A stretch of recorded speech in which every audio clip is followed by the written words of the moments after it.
Dear students, welcome back to my YouTube channel do math. Dear students, आज हम लोग 3 dimensional geometry में direction cosines and direction ratios के बारे में स्टडी करेंगे।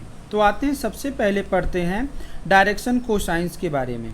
If a line makes angle alpha beta gamma with positive direction of coordinate axis, then cos alpha, cos beta, cos gamma are called the direction cosines of that line। तो आते हैं, इसे समझते हैं। सपोज करते हैं एक लाइन है OP। This line makes angle alpha with x axis, beta with y axis and gamma with z axis. तो यहाँ पर जो होगा cos alpha, cos beta and cos gamma को ही कहा जाता है डायरेक्शन कोसाइंस, और इसे डिनोट किया जाता है L से, इसको डिनोट किया जाता है M से, और इसको डिनोट किया जाता है N से। तो L, M, N are the direction cosines of a line in 3D। आप 2 डायमेंशनल ज्योमेट्री में पढ़े होंगे स्लोप के बारे में। m is equal to tan theta.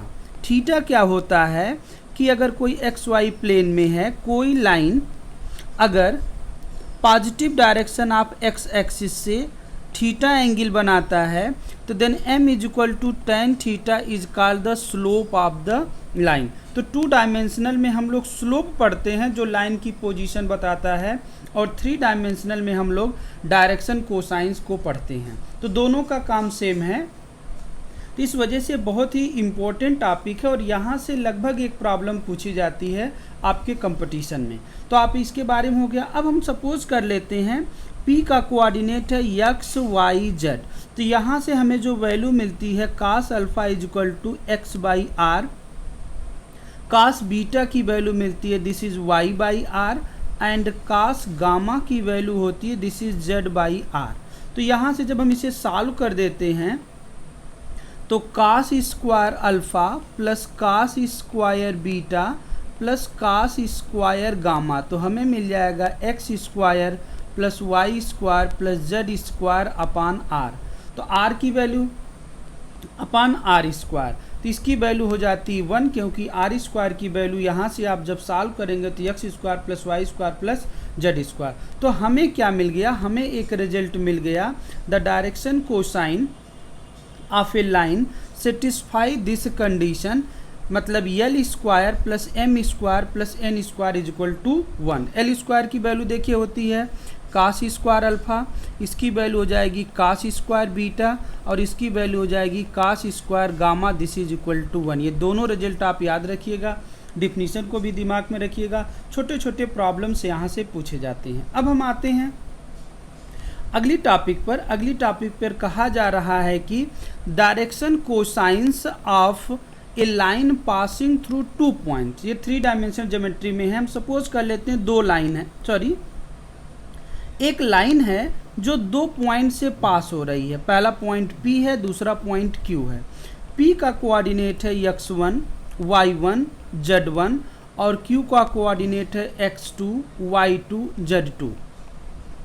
तो हमें बताना है direction cosines of this line. तो direction cosine of this line देखिए हो जाता है L इज इक्वल टू हो जाएगा x2 माइनस x1 अपान पी क्यू, P से P इनके बीच की डिस्टेंस। दूसरा M इज इक्वल टू होगा y2 माइनस y1 अपान पी क्यू, और N की वैल्यू होगी Z2 माइनस Z1 अपान पी क्यू। तो याद रखिएगा, अभी इस रिजल्ट का हम लोग अप्लाई करेंगे एक प्रॉब्लम में, और इससे छोटे छोटे प्रॉब्लम भी पूछे जाते हैं। 2 पॉइंट दे दिए जाएंगे और पूछा जाएगा इस लाइन का डायरेक्शन कोसाइन बताइए जो इस दोनों पॉइंट से पास हो रहे हैं। अब हम आते हैं डायरेक्शन रेशियोज। तो डायरेक्शन रेशियोज की डिफिनीशन देखिए क्या है, the quantity A B C are proportional to direction cosines are called direction ratio. मतलब ऐसी क्वांटिटी A है अगर ये प्रोपोर्शनल हो L के, B is proportional to M and C is proportional to N, then ABC is called the direction ratios. तो दोनों में रिलेशनशिप क्या होती है ये आप देखेंगे। L इज इक्वल टू आता है plus minus A upon under root A square plus B square plus C square.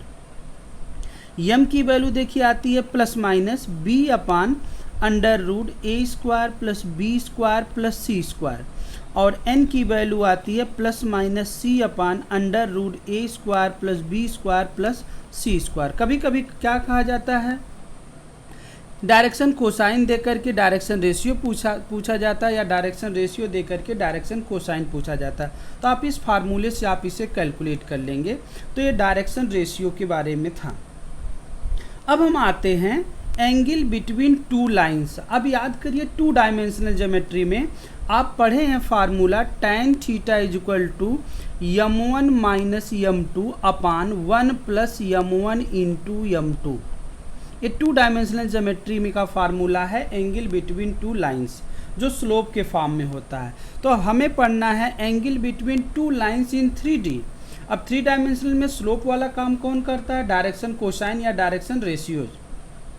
तो angle between to line in 3D suppose कर लेते हैं, यहाँ पर हमारे पास दो लाइन हैं, दोनों लाइन के बीच का एंगल देखिए थीटा है। ये 3D ज्योमेट्री में है, 3 डायमेंशनल कोऑर्डिनेट में है।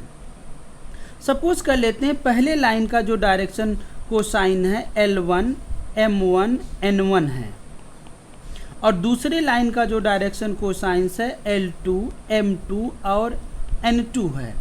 तो एंगल बिटवीन देम का जो फार्मूला होगा ये होता है cos theta is equal to L1 L2 plus M1 M2 plus N1 L2, याद रखिएगा।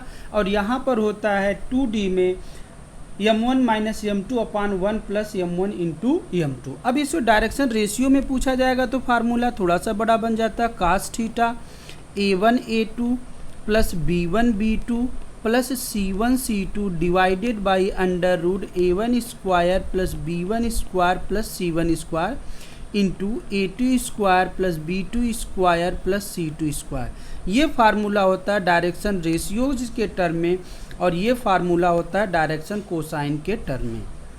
ये दोनों फार्मूला आप याद रखेंगे पॉइंट दे करके, या आपको डायरेक्शन कोसाइन या डायरेक्शन रेशियो दे के उनके बीच का एंगल पूछा जाता है। दो इम्पोर्टेंट कंडीशन है, कहा जा रहा है इफ़ लाइंस आर परपेंडिकुलर, तो लाइंस परपेंडिकुलर हो जाएगा तो theta is equal to 90 degree, तो cos 90 की वैल्यू 0।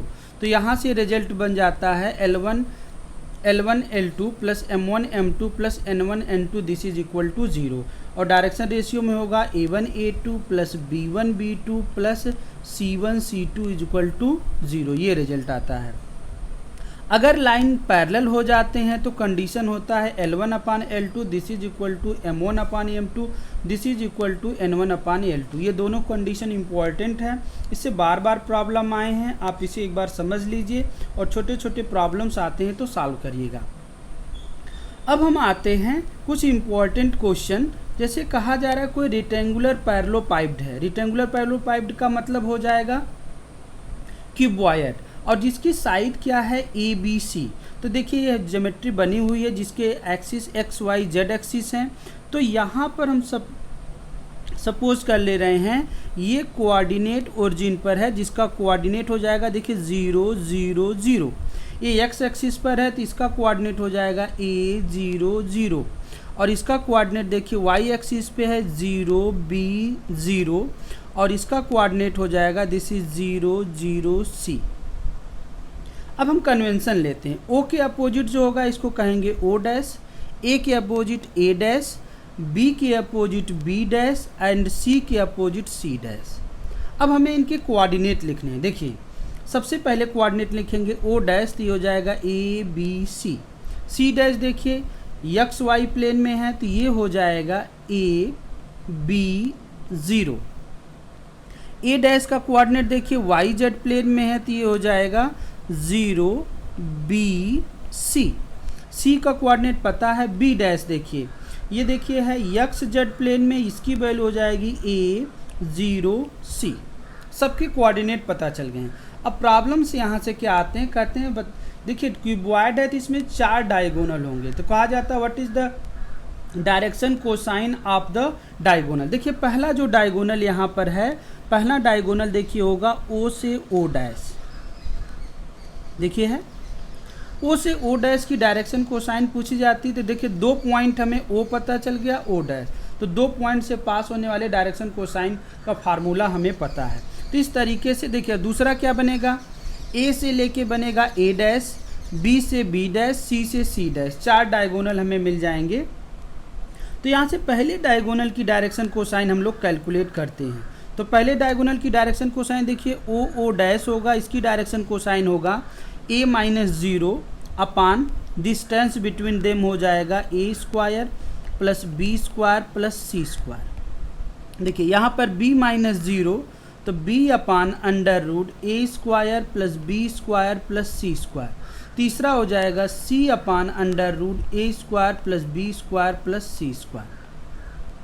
ये देखिए पता चल गया। सिमिलरली अब हम दूसरा अगर हम लेते हैं डायगोनल, तो दूसरा डायगोनल जो बनेगा ये देखिए हो जाएगा ए से ए डैश। ए से ए डैश देखिए जब बनेगा तो ए माइनस 0 सॉरी ए से ए डैश होगा तो 0 माइनस ए, अब B minus 0 and C minus 0, मतलब फर्स्ट कोऑर्डिनेट नेगेटिव हो जाएगा, बाकी सब वही रहेगा।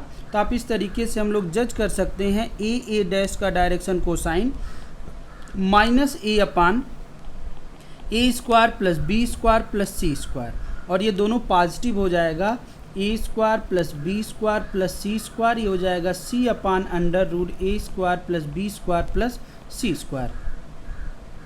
तो यहाँ से अब हम लोगों ने देख लिया। सिमिलरली आप लोग C C dash and B B dash का भी डायरेक्शन कोसाइन कैलकुलेट करेंगे। B B dash C C dash का, बी बी डैश में देखिए बी नेगेटिव होगा, सी सी डैश में सी नेगेटिव होगा। तो ये direction cosine of cuboid of diagonal हम लोगों ने कैलकुलेट किया। अब इम्पॉर्टेंट पूछा जाता है, क्यूबॉइड में तो नहीं पूछा गया लेकिन क्यूब के डायरेक्शन कोसाइन को पूछा गया है। तो क्यूब को डायरेक्शन कोसाइन के लिए बहुत सिंपल सा रिजल्ट आता है। इसमें भी हम सभी कोऑर्डिनेट को लिख ले रहे हैं। इसका देखिए कोऑर्डिनेट हो जाएगा, देखिए क्यूब हो जाएगा तो ए बी सी की वैल्यू इक्वल हो जाएगा a 0 0, इसकी वैल्यू हो जाएगी 0 a 0, इसकी वैल्यू हो जाएगी 0 0 c, इसकी वैल्यू होगी 0 0 0, ये कहलाता है ओ डैश, ये होगा ए, और ये देखिए हो जाएगा सी डैश, ये हो जाएगा हम लोगों के पास ए 0, ये हो जाएगा बी डैश का कोऑर्डिनेट हो जाएगा दिस इज़ ए 0 a, और ये हो जाएगा देखिए हम लोगों के पास ए डैश, इसका कोऑर्डिनेट हम लोगों को मिल जाएगा। ये किस प्लेन में है, this is Z Y Z plane, this is 0 a। सबके कोऑर्डिनेट पता चल गए। यहाँ पे भी 4 डायगोनल होंगे। पहला डायगोनल होगा ए से लेकर ओ से लेकर ओ डैश। इसका जब डायगोनल ए बी सी जब आप इक्वल पुट कर देंगे तब देख कर सॉल्व करिएगा। इसका जो डायरेक्शन कोसाइन आती है, बार बार पूछा गया है, 1/√3 1/√3 1/√3।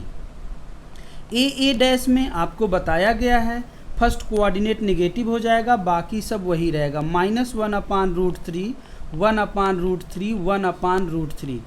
सिमिलरली बी बी डैश का डायरेक्शन कोसाइन हो जाएगा डायगोनल का 1/√3 -1/√3 एंड 1/√3। सी सी डैश का डायरेक्शन कोसाइन हो जाएगा 1/√3 1/√3, थर्ड कोऑर्डिनेट नेगेटिव हो जाएगा -1/√3। ये तो हमें मिल गया direction cosine of diagonals of a cube. अब अगर पूछ दिया जाए कि इनके बीच का एंगल क्या होगा, ये भी इम्पोर्टेंट, ये पूछा गया है कि what is the angle between the 2 diagonals of a cube. तो यहाँ से हमें देखिए मिल जाएगा, इन दोनों के बीच का एंगल ले लें। देखिए L1 M1 एंड सब कुछ पता है। तो कास थीटा का फार्मूला हो जाता है cos theta is equal to, ये हो जाएगा -1/3, ये भी देखिए हो जाएगा +1/3 +1/3। तो यहाँ से वैल्यू मिल जाएगी 1/3। तो हमें इनके बीच का जो एंगल मिलेगा ये क्या मिल गया, ये मिल गया theta is equal to cos inverse 1/3। तो आप इस रिजल्ट को याद रखेंगे। तो angle between 2 diagonals of a cube this is equal to cos inverse 1/3। Direction cosine को भी याद रखेंगे। ये प्रॉब्लम पूछी गई है। अब हम आते हैं कुछ इम्पॉर्टेंट प्रॉब्लम जो बार बार एग्ज़ाम में पूछे गए हैं, आपको इस पर बेस्ड प्रॉब्लम को दिमाग में रखने हैं और कैसे आते हैं इसको भी ध्यान से रखना है। जिसमें से पहली प्रॉब्लम कही जा रही है, direction cosine of a line equally inclined to the coordinate axis. मतलब अब कोऑर्डिनेट एक्सिस से कोई भी लाइन इक्वली इंक्लाइंड है, मतलब अल्फ़ा अल्फ़ा अल्फ़ा, मतलब तीनों एक्सिस से एंगल अल्फ़ा बना रहा है, तो इसका डायरेक्शन कोसाइन देखिए क्या होगा, cos alpha cos alpha cos alpha. मतलब यल की वैल्यू, एम की वैल्यू, एन तीनों की वैल्यू इक्वल हो जाएगी। और हम लोग जानते हैं L square plus M square plus N square is equal to 1। तो यहाँ से हमें मिल जाएगा cos square alpha plus cos square alpha plus cos square alpha is equal to 1। तो 3 cos square alpha this is equal to 1। तो cos alpha is equal to plus minus 1/√3। तो इसकी जो डायरेक्शन कोसाइन होगी, देखिए रिजल्ट मिल गया, plus minus 1/√3 plus minus 1/√3 plus minus 1/√3। बार बार पूछा गया ये प्रॉब्लम है कि what is the direction cosine of line equally incline to the coordinate axis. तो आप इस रिजल्ट को याद रखेंगे, कैसे आया ये भी हमने बता दिया। अब अगला प्रॉब्लम भी पूछा गया है, देखिए, if a line makes alpha beta gamma with positive direction of coordinate axis, then sine square alpha plus sine square beta plus sine square gamma की वैल्यू क्या होगी। आप जानते हैं cos square alpha plus cos square beta plus cos square gamma is equal to 1। पहला result ही prove किया गया, तो साइन में बदल देते, 1 minus sine square alpha 1 minus sine square beta 1 minus sine square gamma this is equal to 1। जब आप इसे सॉल्व करेंगे तो sine square alpha plus sine square beta plus sine square gamma, इसकी वैल्यू आ जाएगी 2। तो इसकी वैल्यू आप 2 याद रखेंगे, ये भी प्रॉब्लम पूछा गया है बीएससी के एंट्रेंस एग्जाम में। तीसरी प्रॉब्लम आप खुद से सॉल्व करेंगे, अभी अभी हम इसको बताएं ए की वैल्यू क्या होगी। कहा जा रहा है the direction cosine of a line is this 1/a 1/a 1/a, then A की वैल्यू क्या होगी। ए की वैल्यू आप बताएंगे कमेंट बॉक्स में, इसका आंसर क्या होगा। अब हम आते हैं और प्रॉब्लम पे बारे में। देखिए यहाँ पे देखिए, ये भी प्रॉब्लम अच्छी प्रॉब्लम है। कहा जा रहा है L1 M1 N1 L2 M2 N2 direction cosine of 2 mutually perpendicular. 2 mutually perpendicular हैं, तो इनकी डायरेक्शन कोसाइन देखिए L1 M1 N1, इनकी direction cosine L2 M2 N2। कहा जा रहा है the direction cosine of line perpendicular to them, मतलब इनके इस पर परपेंडिकुलर एक लाइन हो, उसकी डायरेक्शन कोसाइन क्या होगी। अब देखिए, इसको सॉल्व करने के लिए आप क्या बनाएंगे, determinant 2 cross, this is L1 M1 N1 और ये हो जाएगा L2 M2 N2। देखिए पहला जब यल निकालना होगा तो इसे आप ब्लॉक करके इसका डिटर्मिनेंट बना के इसकी वैल्यू आ जाती है M1 N2। हम सॉल्व नहीं करें, बस आपको शॉर्टकट तरीका बता रहे हैं कैसे आप डायरेक्ट इसकी वैल्यू निकालेंगे, तो यल की वैल्यू मिल जाएगी। सिमिलरली जब आपको यम की वैल्यू निकालनी है तो आप इसे ब्लॉक करके इसके डिटर्मिनेंट से मल्टीप्लाई कर लेंगे, इसकी वैल्यू कैलकुलेट कर लेंगे। यन की वैल्यू निकालनी होगी तो आप इसे ब्लॉक कर देंगे, इन दोनों से डिटर्मिनेंट बना करके इसकी वैल्यू निकाल देंगे। ये शॉर्टकट तरीका, इसे याद रख सकते हैं और आसानी से प्रॉब्लम को आप कंपटीशन में बता सकते हैं। इस टाइप की प्रॉब्लम इस वजह से बता रहे हैं क्योंकि जब आप इसे सॉल्व करेंगे तो 5 से 6 मिनट लग जाएगा और शॉर्टकट तरीके से आप डायरेक्ट उसके आंसर को बता ले जाएंगे। 2 प्रॉब्लम और है, अगर बहुत डिफ़िकल्ट प्रॉब्लम पूछी जाती है तो यहाँ से भी पूछा जा सकता है। कहा जा रहा है the lines whose direction cosine are given by, 2 lines है, देखिए ये दोनों इक्वेशन दे दिया जाएगा। AL plus BM plus CN is equal to 0, UL square plus VM square plus WN square is equal to 0। अब कहा जाता है परपेंडिकुलर की कंडीशन क्या होगी, तो परपेंडिकुलर की कंडीशन ये होती है, आप दिमाग में रखिएगा। पैरेलल की कंडीशन क्या होती है, this is the condition of parallel. ये दोनों लाइन का इक्वेशन दे करके और कहा जाएगा पैरेलल एंड परपेंडिकुलर की कंडीशन। तो 1-2 बार आप इस रिजल्ट को देखिए और अपने दिमाग में इसको रखिए। अब देखिए नेक्स्ट क्या है, the straight line whose direction cosines are given by, ये दो रिलेशन फिर दिए गिवन दैट है। और यहाँ पर भी वही कंडीशन है, परपेंडिकुलर के लिए कंडीशन है F by A plus G by B plus H by C is equal to 0। Parallel के लिए ये कंडीशन, इसको भी आप दिमाग में रखेंगे, अगर एग्जाम में आता है तो तुरंत आप इसे ऑप्शन में लगा देंगे। अब हम आते हैं, एक प्रॉब्लम आपको देते हैं।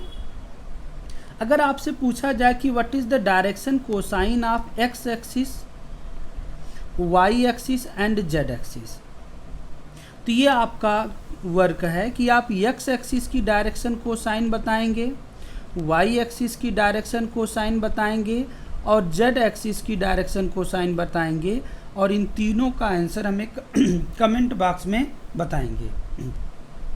अब हम आते हैं, एक छोटी सी प्रॉब्लम है, छोटा सा टॉपिक है, उसके बारे में पढ़ते हैं, क्योंकि वहाँ से भी प्रॉब्लम पूछा जाता है। पोलर इक्वेशन, देखिए पोलर कोऑर्डिनेट के बारे में, polar representation of complex number, एक लेक्चर है इस चैनल पर, आप उसे देख सकते हैं। तो आपको पोलर कोऑर्डिनेट के बारे में वहाँ डिटेल बताया गया है। थोड़ा सा हम बता देते हैं, जैसे अब हम प्लेन में ये बात करने जा रहे हैं। अगर प्लेन मतलब एक्स वाई प्लेन है, तो किसी पॉइंट को पोजीशन बताने के लिए एक्स वाई कोऑर्डिनेट का यूज़ करते हैं, this is called the Cartesian coordinate.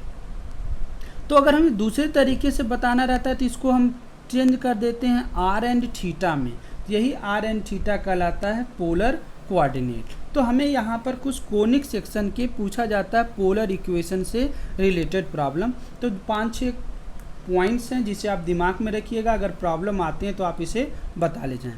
समय कम होने की वजह से हम बहुत ज़्यादा डिटेल डिस्कस नहीं कर रहे हैं।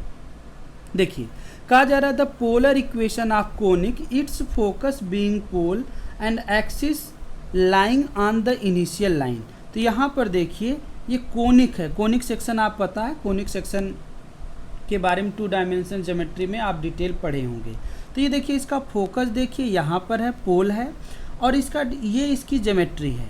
तो इक्वेशन ऑफ कोनिक देखिए क्या मिलता है, L/R 1 + E cos थीटा। और दूसरा, अगर इसकी ज्योमेट्री इस टाइप से बन जाती, इस डायरेक्शन में, ये इसका फोकस पोल है, तो इसका इक्वेशन होता है L/R 1 - E cos थीटा। अगर ये दोनों इक्वेशन आते हैं तो आप तुरंत जान जाएंगे this is the equation of conic, and इसका फोकस किस पर है, पोल पर है ये। अब यहाँ पर और कंडीशन क्या कही जाती है, कहा जाता है इफ़ E = 1 है तो ये क्या रिप्रेजेंट करेगा। अगर E = 1 है तो this represent the parabola, E is less than 1 तो this is represent the ellipse, and E is greater than 1 तो दिस इज हाइपरबोला। ये तीनों कंडीशन याद रखिएगा, छोटे छोटे प्रॉब्लम्स पूछे जाते हैं। नेक्स्ट देखिए क्या कहा जा रहा है इसमें, इक्वेशन ऑफ डायरेक्ट्रिस। तो ये क्या होता है, equation of directrix of the conic, तो ये हो जाएगा L/R E cos थीटा। देखिए कोनिक का इक्वेशन है L/R 1 + E cos थीटा, तो 1 यहाँ हट जाएगा, बहुत आसानी से आप याद कर लेंगे। नेक्स्ट क्या है, the polar equation of tangent at the point of conic L/R 1 + E cos theta whose vectorial angle is alpha. देखिए ये इक्वेशन है, इसको भी आप याद रखिएगा। देखिए यहाँ पर L/R 1 के प्लेस पर देखिए चेंज हो रहा है, 1 के प्लेस पर हो जाएगा cos थीटा - अल्फा, और सब कुछ सेम रहेगा। तो this is the polar equation of tangent, तो ये भी याद रखिएगा। नेक्स्ट है 2-3 प्रॉब्लम जो बहुत बारी पूछी गई प्रॉब्लम है, इसको आप दिमाग में रखेंगे। The lines L/R this is equal to A cos theta + B sin theta will touch the conic. मतलब कोई लाइन कोनिक को टच करेगी कि उसके लिए कंडीशन क्या है, ये कंडीशन बार बार पूछी गई। ये कंडीशन होगा A - E whole square + B square is equal to 1। और फिर दूसरा इसमें जो इम्पोर्टेंट क्वेश्चन है, इससे भी पूछा जाता है in a conic semi latus rectum. Latus rectum देखिए क्या होता है, 2L, semi latus rectum L हो जाएगा। Semi latus rectum is harmonic mean, 3 तरीके से प्रॉब्लम पूछी जाती है, अभी हम बता रहे हैं। Is the harmonic mean between the segment of focal card. अब आते हैं, सबसे पहले इसका ज्योमेट्री बनाते हैं। ये तो मान लेते हैं कोई फोकल कार्ड यहाँ P, ये है यस एंड यस डैश। तो इसका जो देखिए फोकल कार्ड देखिए हो गया, एक हो गया एस पी और दूसरा हो गया एस पी डैश। तो ये दोनों जो फोकल कार्ड हैं, this is the harmonic mean of the semi latus rectum. तो हार्मोनिक मीन की कंडीशन होती है 1/SP plus 1/SP dash, this is equal to 2/L। तो देखिए क्वेश्चन पूछा जाता है हार्मोनिक मीन होगा कि अर्थमेटिक मीन होगा कि ज्योमेट्रिक मीन होगा। तो कौन सा मीन होगा? हार्मोनिक मीन, आप याद रखिएगा। और इसकी वैल्यू भी पूछा जाता है 1/SP, 1/SP डैश की वैल्यू क्या होगी? This is 2/L। Harmonic mean की कंडीशन आपको पता ही है।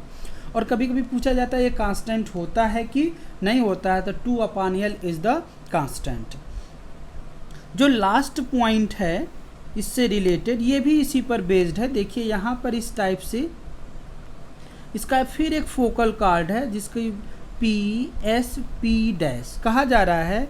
SP dash is a focal chord of conic हो गया। Then the angles between the tangent at P and P dash. अब इस पर एंगल्स है P पर, तो P पर एंगल जो टेंजेंट जो होगा, इस पर जो टेंजेंट होगा, जो दोनों जिस एंगल पर सपोज कर लिए थीटा एंगल पर कट कर रहे हैं, तो इनके बीच का एंगल क्या होगा, यही पूछा जाता है। तो इसके लिए वैल्यू होती है theta is equal to tan inverse in bracket 2e sine alpha upon 1 minus E square. तो आज हम लोग दो छोटे छोटे टॉपिक्स, इंपॉर्टेंट टॉपिक कवर किए। अब इसके अगले लेक्चर में हम लोग equation of plane and equation of straight line के बारे में स्टडी करेंगे।